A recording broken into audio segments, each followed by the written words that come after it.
Satreskrim Polres Bangli mengungkap kasus pencurian kendaraan bermotor lintas kabupaten. Pelakunya adalah I. Gede Sidi Atmika. Polisi juga menangkap seorang penadah bernama Paulus Patikondo, warga Sumba Barat, Nusa Tenggara Timur.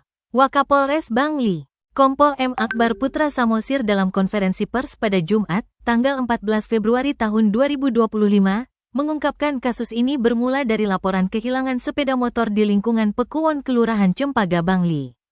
Korban yang bernama Nengah Subrana melaporkan sepeda motor Honda Supra miliknya hilang pada Kamis, sekitar pukul 14.30 WITA.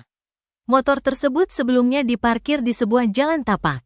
Hasil penyelidikan mengarah pada Sidi Atmika, seorang pengangguran yang beralamat di lingkungan Kemoning Kelot, Kabupaten Klungkung.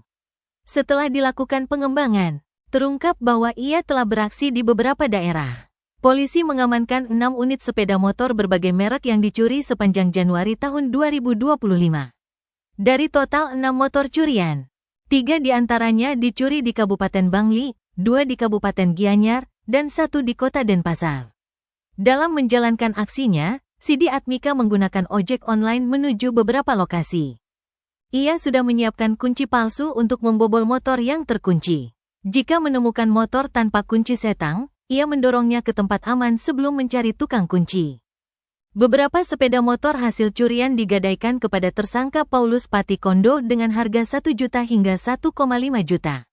Ia nekat menggasak sepeda-sepeda motor dengan alasan kebutuhan uang.